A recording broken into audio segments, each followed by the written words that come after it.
Welcome to the Let's Clear the Air Energy Podcast. Conversations focused on how some of the world's top energy leaders are innovating to deliver clean, affordable, and reliable energy for the future. Your hosts are energy and climate expert Dr. Andrew Parker and midstream industry veteran Adam Murray. Now, here are Andrew and Adam.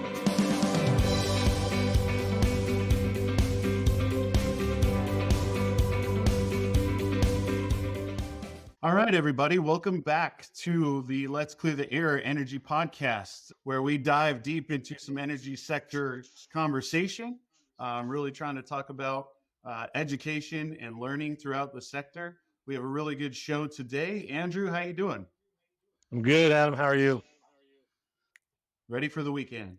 Put a timestamp on it. Yeah, it's Friday. I feel you there, man. Well, look, I'm excited for today's episode. We're talking to a friend of mine and a board member that I work with. So welcome in Jessica Laramie. Jessica, how are you? I'm doing great, Adam and Andrew. Thanks for having me today. Adam, I'm feeling the sentiment. Ready for the weekend. Yeah. I had planned to do this from my office because I've got the lame. You guys all have cool backgrounds, and Adam's got the cool picture behind him. And at least since the last time we filmed Adam, I did get a new orchid. So, it's alive. Good. It's alive this time. So that's good. So Jessica, I'm going to start off with our Let's Clear the Air icebreaker. And you live in a ski town here in Colorado. You lucky duck, you. And so I'm going to ask, because I've always wondered, is it better to live in a Colorado ski town in the winter or the summertime? Oh, I will go summer every time. I know I live in a ski town, but summer is so beautiful. The weather and hiking, and I think like just activity outside for me in my, let's like call it more advancing age, is a little bit less risky activities. So I enjoy downhill skiing, but I love fishing. I love hiking. I love riding my bike and being able to do that up here in the summertime and, driving my bike through wildflower paths and trails in the summer. Nothing beats it. So is it less crowded in the summer than in the winter, or is it equally as crowded? I would equally or more. Wow, really? Yeah. Okay. Yeah. Yep. Yeah. That's It's surprising. wild. I know it's really surprising. Yeah. But I would say it's just as busy, if not more. We get a really big draw 4th of July and some of the summer holidays. I think everyone romanticizes living in the Colorado high country in the wintertime, but I think it would get old. So Adam, if you could live in the ski country, what season would you pick?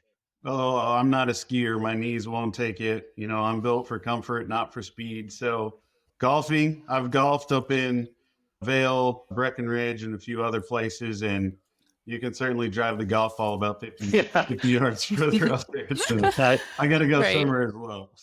It's true, man. I played golf in Houston a few months ago, and I was really disappointed that my drives weren't going as far as they normally do in Colorado. I thought I could drive at 300, but I can't drive at 300 at sea level, I learned. So, well, cool. Well, look, Jessica, we appreciate the time to talk to us today. And I think all of our listeners are going to really enjoy your perspectives because you have some really interesting perspectives, having worked running an energy management program at a university here in Colorado for many years. And you have some interesting perspectives to share. But before we jump into that, you're a partner at Shanor Franklin. And so maybe just spend a few minutes sharing a little bit about your background and your story in energy. Yeah, absolutely. So, I would say much like many of us, my path hasn't necessarily been linear in the energy industry. So, I started working for oil and gas companies out of Denver in land administration and land-based roles. I worked for, some of the larger independents out of Denver and then went back to law school. So I had gone to grad school in Denver, started working in industry, and then went back to law school while I was working within the industry. And After I graduated law school, I started picking up some part-time teaching, just carrying forward some of the things I was learning within the industry, within my program, and trying to, I guess, just share a little bit more about my experience and some of the skills I was picking up and how it related to what I was doing in school. And so through that experience, I really picked up a passion for teaching and working with students and really workforce development for energy and oil and gas. That was something that I really loved doing. And, I would picked up some trainings within our companies and doing presentations or some cross-disciplinary, how do we get everybody on board with the same processes? And through that, I sort of fell into teaching when this opportunity opened up for a full-time position and decided to jump into teaching full time. And I spent about 9 years in higher education teaching at the undergraduate level. And then now I'm back in the private sector, back in industry, like you said, Andrew, as an attorney with Shanor Franklin, doing energy, oil and gas, and just helping companies and clients get their projects done. And so I think the goal of this podcast was to talk a little bit about your experiences in higher education, running, a program that was focused on energy. So maybe start there with, a little bit about the program that you were running and what kind of the whole the big picture of the program. Yeah, so the program itself was an undergraduate program. There's about 10 similar undergraduate programs across the United States. It kind of varies, dropping down as low as 8, as high as 12 to 15 at points in time. And there's a couple graduate programs that are all accredited by the same body. And it's really geared towards practical skill development for placing students within roles in energy and oil and gas. And so when I first started working for the program, it was, very specific and focused as far as land-based work and very specific and focused as far as oil and gas. So it was primarily land roles within oil and gas. Throughout the years, it broadened quite a bit, never abandoning its roots in oil and gas or in land work, but expanding that skill development a little bit more beyond oil and gas into more emerging technologies and energy development, carbon sequestration. Yeah. Land can apply to anything, right? I mean, you need land for wind or solar or whatever else you're doing, right? Yeah, I mean, my point that I would always share with students was hey, if we're developing natural resources, they're fixed to the land, or you've got to fix something to the land to harness them in some way, right? You've got to use land in some way, shape, or form. And so it's absolutely essential and integral that we understand that process. We understand the rights, we understand the law around it, we understand the impacts of using it if we want to do it right and we want to do it well. You've had to evolve over the course of the time that you were there. I mean, was that a significant challenge to you, or did you see, that it was kind of easy with the new generation of folks coming in? I would say the evolution that I experienced, it was challenging at times. It was not easy to, look at what you were doing and see that maybe it's not relevant anymore and that it's not working and it's not effective. But I think that in some ways, the way that the educational system and some of these programs were traditionally approaching it just weren't working. It wasn't appealing to the next generation. It wasn't helping develop workforce, and it was lacking in some of that core development to help students have a longer term successful career. And that core development sometimes was more around the soft skills, not necessarily, the hard technical skills that we were focusing on. So that was a challenge, right? And it was humbling to be in that position, to have to, reflect and look at what you're doing and say, this isn't working, and how do I get better, and what can I do better?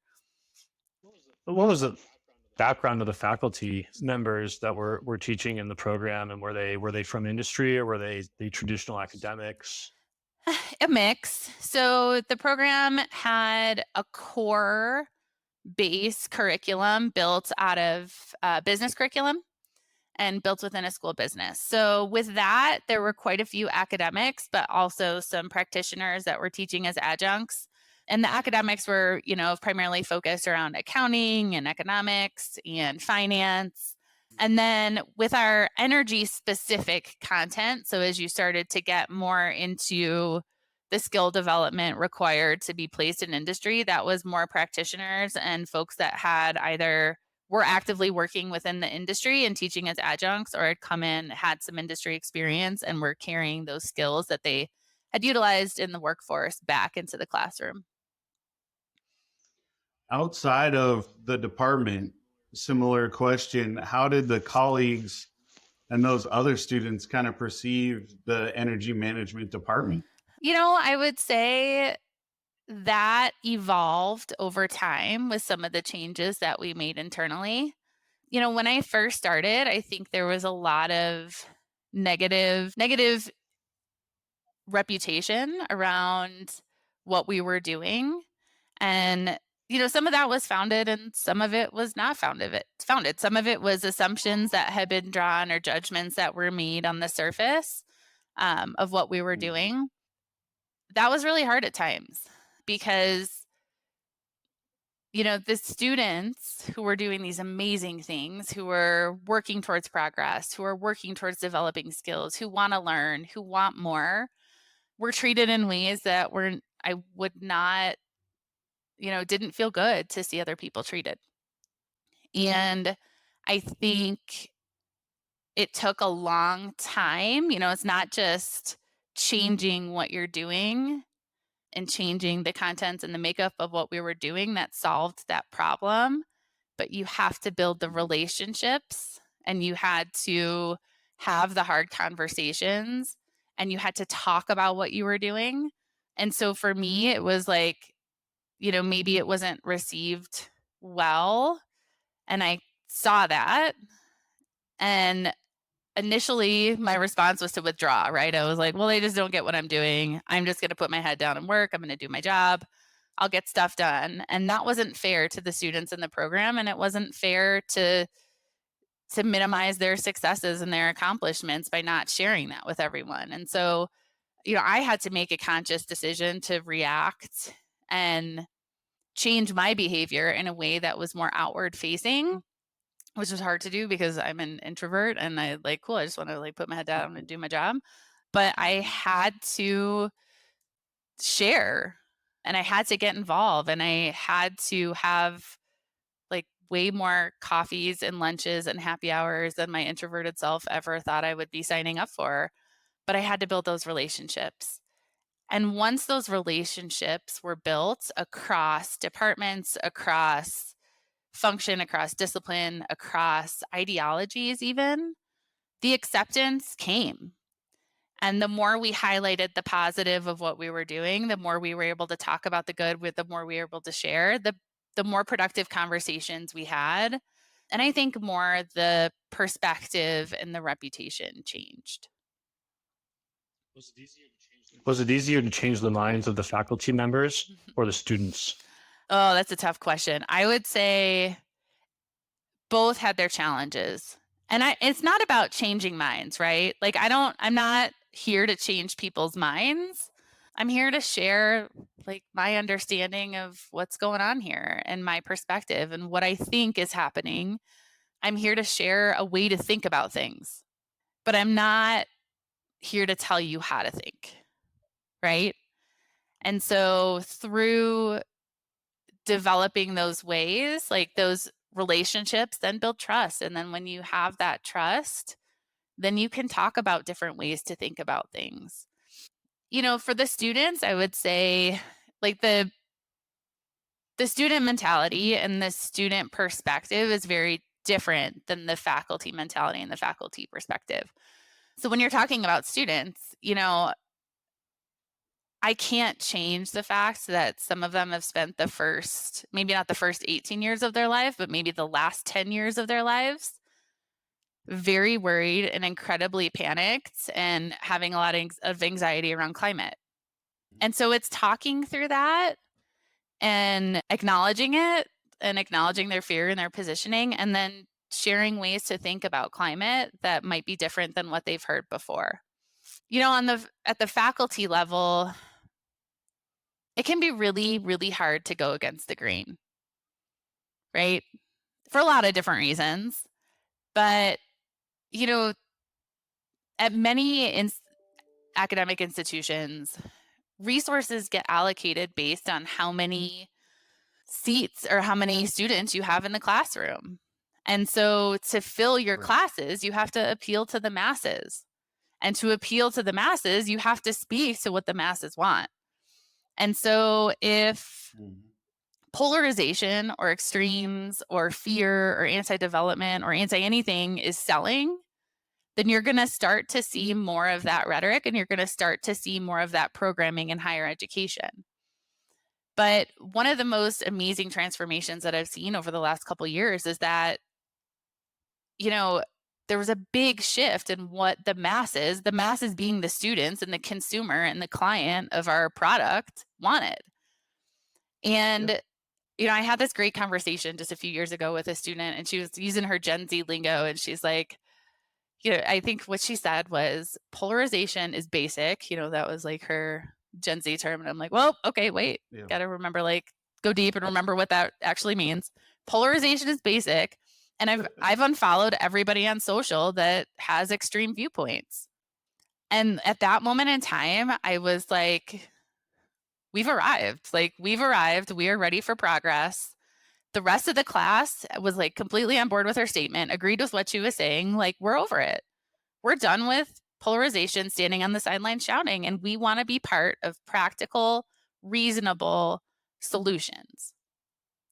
And when the students are calling for that, the faculty have no choice but to adapt, right?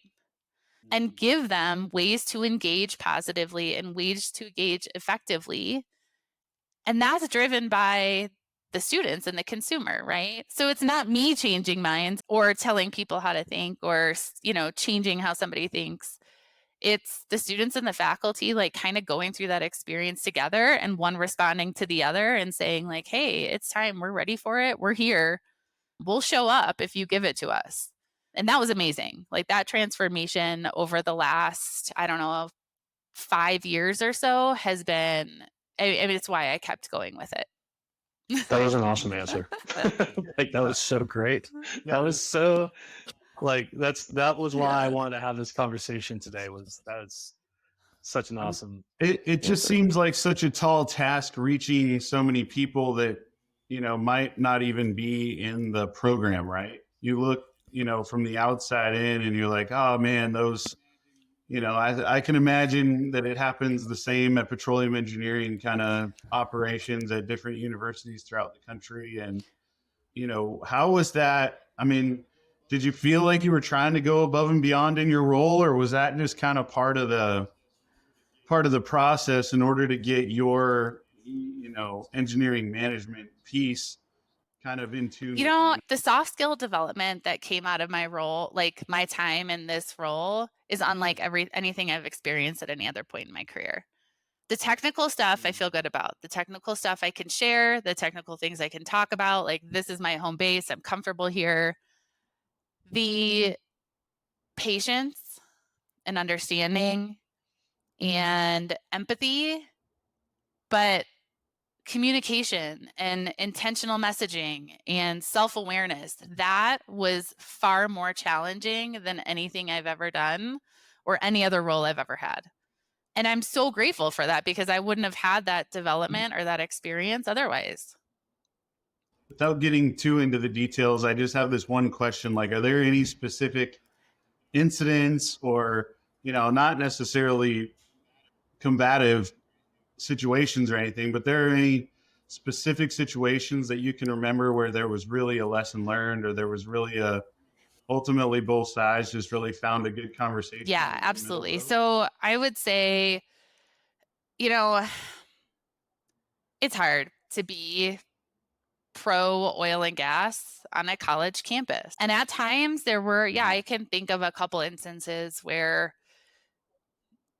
behavior wasn't positive. There were some negative behaviors. There was like really mean, unkind bullying,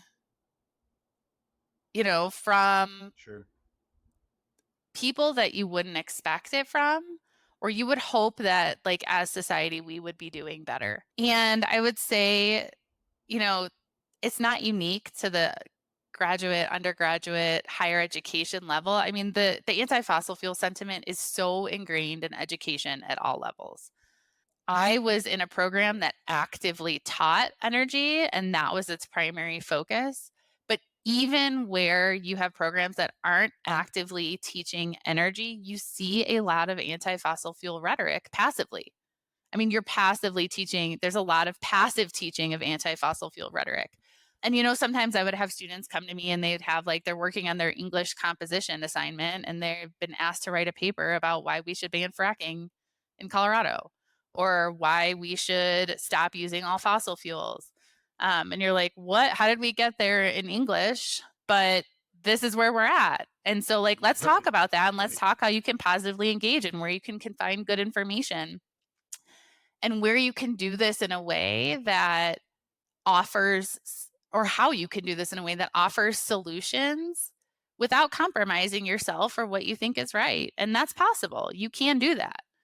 But a college campus is really like a microcosm of larger society. So all the challenges that you see happening at the local, state, national level, whether it's politics or polarization or media or ego or hate speech or whatever that is, right? That happens on a college campus too. And the great thing about a college campus is like that's your time to explore and figure out and find your people and find ways to navigate that before you move into the broader world. So what better a playground to like try to practice responding in a positive way, or to figure out what it is that you think and what you believe and how you actually feel about something and what your opinions are, and navigate and practice ways to do that positively. And so, as much as there were some nasty things that happened, it was like an evolution, the same evolution that happened across the industry. It was like we went through the divestment thing, the pipelines, like it was like divestment, and then the pipelines like Dakota Access and some of those other big issues hit, and we had all sorts of rallies and posters and things happening on campus. And every time something like that happened, I thought we were over divestment, but it like actually came back up again a couple months ago. And I was like, wait, we're here again? This is like still, but it is, right? It hadn't been fully addressed the first time. And every time that I saw something happened, I asked asked the people who were responsible for that behavior, responsible for that communication, or responsible for that email that went out to the whole campus to talk to me. And I invited them in, or I offered to meet them at their space and have those hard conversations. And because it's easy to say those things and to do those things when you don't see the face. Yeah. But for me to sit down at a table with somebody and tell them that they've said that what I do doesn't matter, and what you've said, what I do doesn't belong here, and that what you said, that like what I do isn't important, and that the students that I work with aren't important and don't have a place here, that is not inclusive. That is not fostering diversity of thought. And that is, I don't think that's what we want to be as an institution or as a group or as a club or as a community, right? I hope this is our most listened to podcast yet, because like this is such an awesome message, right? And like I've been in those shoes, and I remember Jessica, you and I talking about this, last year, and my own experiences. I went from Boulder, Colorado to College Station, Texas. Can't get more culture shocked in the United States than that change. And I was not an oil and gas fan. I swore I'd never worked for the oil and gas industry, and then I was able to do some learning and wake up to the realities and see that there was actually core value alignment with what I wanted to do in my career and what I could do in energy.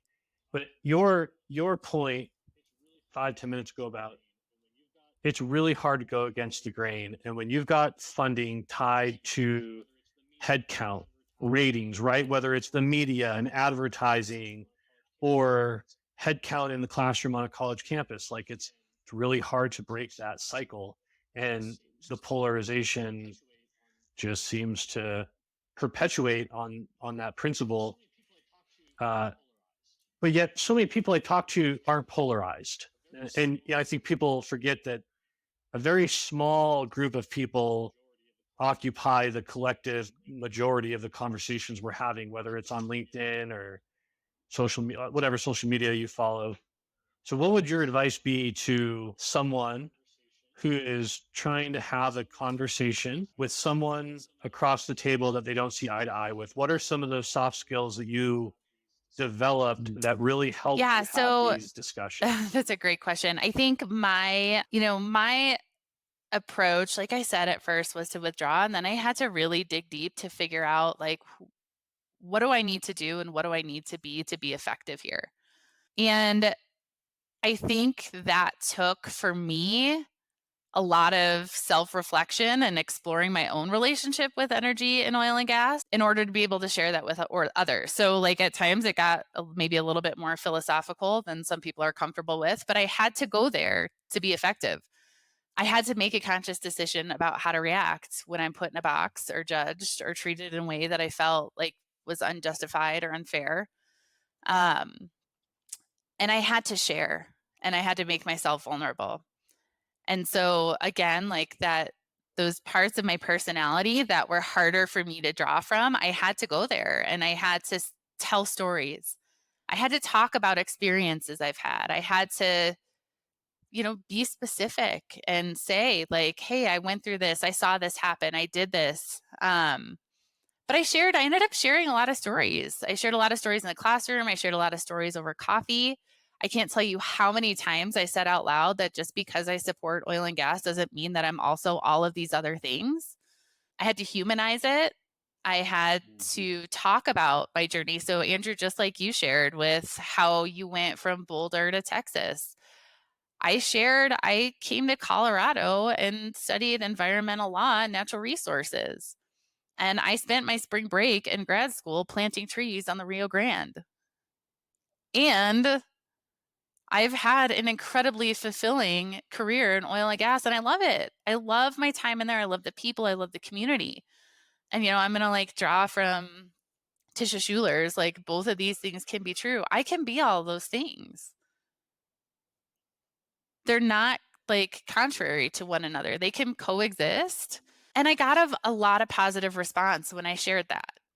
I shared stories about like my time in my first job. I showed up at my first job in Denver. I was 22 years old and I was asked to give a presentation about myself. So it's like, here, my name is Jessica and I went to school here and I studied this. And here's where I grew up and here's how many people are in my family, right? Because I'm like talking about the things that I think are important. And they wanted to know, like the prompt at the time was, why are you here? And why does this matter to you? And why are you doing this job? And I went to this whole spiel about protecting natural resources and environmentalism to a group of people in an oil and gas company. And the response I got was like, wow, that's amazing. That's so cool. There's space for you here. We believe in that too. We'll help you get there. How can we help you? We want to help you see your dreams. We'll listen to you. And I was listened to. And so sharing stories like that went a really long way. Before I could share those stories, I had to listen, right? So active listening, I had to listen to what was, why people thought the way they thought. I had to have hard conversations. I had to hear some things that like I didn't really want to hear. But you can get there with that, like with that dialogue, with the respectful active listening. I talked about working in energy, working in oil and gas, and I talk about decarbonization and what that means in the industry and how that can exist as like a concept or a goal or a desire that people believe in and also still produce oil and gas. Well, I know, Adam, you have a question, but I just want to interject really quick. So just to piggyback off what you were saying, active listening, Jessica. So one book I've been reading as a shameful plug here, Surrounded by Idiots. And it's about the 4 types of human behavior. If you're familiar with the certain personality surveys. Anyway, it opens up chapter 1. Communication happens on the listener's terms. right? And so to your point, I think learning how to communicate with people, understanding how they hear your message is an important part of actively listening, and then being able to articulate back in a way that they're going to hear you is really, really important. So sorry, I didn't mean to cut you off, Adam. Oh no, I just, it sounds like you've had so many, successes, and you were in that role for quite a while and remain in the energy business in a little different way. I was curious if you ever kept track or still run into any of the folks that have gone through that program, and if you kind of tracked if they stayed in the energy business or actually graduated, started in energy management, Oh, graduated with energy yeah, management. so many of them. I'll The let you program count that we them. were in was a small program, a small school. And, like so many of us experience at that broader level within the energy industry and within the oil and gas industry, that sense of community that gets developed when you're in something with somebody together. So that sense of community at a college campus is just, it's innate to the college experience as you're learning and growing with people together. And so, yeah, I keep in touch with a lot of our former students. Many of them are still working within the industry. Many of them are having, you know, long, successful careers within the industry. And even, upcoming students who are going through the program or thinking about going through the program, I still talk to, because it's like, it's a family when you're working in this industry, and we support each other. You rely on each other, you turn to each other when you need that support. And that's one of the most amazing things about a college campus, is that you go to college and you find your people, right? And hopefully many of us go to college and have that experience where we find our group and we find the club and we find the program and we find the things that make us feel like part of a community and part of a family. And I felt that a lot at my former institution. I felt that a lot in higher education. And that creates lifelong bonds and relationships, right? Well, speaking of those Yeah. bonds and those communities, you and Andrew share a few experiences as far as being on boards together and things like that, and classes you've gone through and whatnot. You guys want to talk about that as we run up on time? Yeah, Jessica, go ahead. Tell everybody a little bit about what the NGen program is all about. Yeah, so the NGen program through the Energy Leadership Institute that program is just a transformational leadership program focused on energy. It is cross-sector, it's multidisciplinary, it is national, it's developing skills and tools and relationships, so many of which I've drawn from that program in my time learning through the leadership program, and brought back to my role, and has helped me be effective as an energy leader. Yeah, I think the coolest part about NGen is, it's an energy agnostic group of emerging professionals in the energy world, right? So it's not just oil and gas. There's people from hydro and CCS, and once a month for a half day, there's a virtual seminar. And then once a quarter, we meet in person for 2 days, and you just get these different perspectives in the same room and start talking about how are we going to collectively tackle the energy transition question. And it's crazy energizing. It's so much fun. And I think it gives you, it certainly gives me a lot of hope for the energy future, because we're going to be in good hands with a lot of the folks that are working on these questions.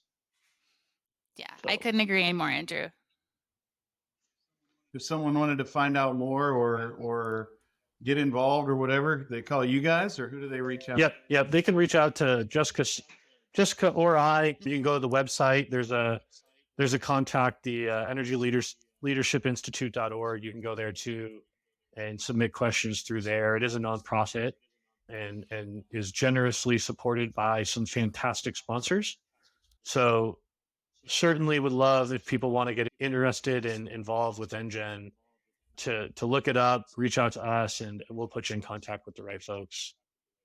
Yeah. Perfect. Any questions to wrap it up, Andrew? No, I think that's it. Jessica, I can't say thank you enough for coming on. I'm passionate about having these conversations with people, and your perspective and just the insights that you had are just, this is one of my favorite episodes we've done. So thank you so much for coming on and Cool. sharing with us. You bet. I'm happy to thank you for the platform. Really. I mean, if I can share one thing, it's that the next generation is showing up. They're showing up and they're ready for it. And it's time for us as, folks that have had time in the industry and have some expertise and knowledge, it's time for us to show up for them too. And there's plenty of ways we could do that.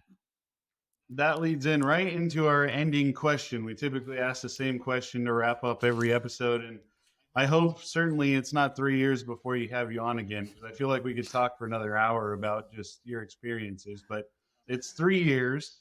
You're back on this show and you're happy. Things are going well. What has happened over the last 3 years that have caused you to be this way? Oh, I think if I could say I'm super happy 3 years from now, more industry engagement and education. I think energy industry can connect the current workforce with students in a way that currently isn't happening and can lead to a lot of progress, maybe even, I don't know, acceptance at some point in time, but progress. And most of us working in the industry support the industry because we're in it and we see so much value in it and we can tie it to a bigger purpose. But the rest of the world doesn't know that yet, right? Because they're not in it like we are. And so for a long time, the rhetoric was like, we just need to educate people about what we're doing. They just need to know. If they knew, they would accept it. It's so much deeper than that, right? It's not telling people the facts they already, that they don't already know, but it's about sharing those experiences and finding common ground and building relationships and community and telling your story and listening to other people's stories. And there's so many reasons why that education matters and that engagement and energy education matters. And I think it's more than just like a line on your ESG report, right? It's workforce development. Which we know is a significant issue right now in the energy industry, right? It's attracting good talent. It's knowledge transfer. It's awareness and understanding and information sharing, not in a here are the facts way, but in a let's get through this together way. And the industry, the energy industry, the oil and gas industry has the resources and the information and the tools to transform that. And I think there's a lot of different ways industry can engage in education, whether that's, you talking to your kids' classes about, going into the 5th grade class and talking about energy, or opening up your office or your field sites to a field trip for a class or a program. It's programming and help with curriculum development. It's mentoring students and supporting competitions and serving as a judge for a competition, or helping support a club, giving presentations, volunteering time, all of it. And we can do that, right? That's something that we can do. And I think if we do that over the next few years, then maybe in the long term, we've actually maybe progressed a little bit on this and we've educated in a meaningful and effective way. And we've moved the needle on acceptance through understanding and support, solving problems and making gains on decarbonization and achieving practical policy and regulation, right? All of that comes from that engagement at the educational level. Well, what a good way to wrap it up. I mean, words to live by for the next 3 years, right? Amen, right? Challenge accepted. We got the road. Yep. It's funny hearing all that, how it ties in with a lot of our other episodes, right? Like Dr. Scott Tinker, Yep, I was thinking of Tinker. Series, and you mentioned Tisha and, a few other folks that do various different things. So I can't thank you enough. This has been an amazing episode. Thank you so much, Andrew.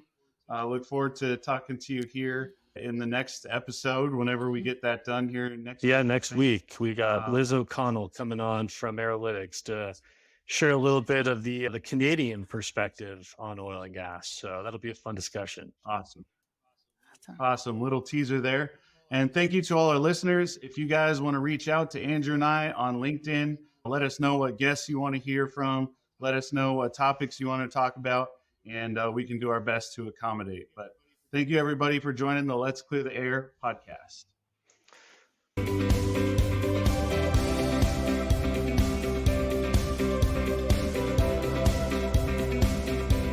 Thank you for listening to the Let's Clear the Air Energy Podcast with Adam Murray and Dr. Andrew Parker. If you like what you have heard, subscribe and rate us on your favorite podcast app. You can email us with questions or comments to Let's Clear the Air Energy Podcast at gmail.com.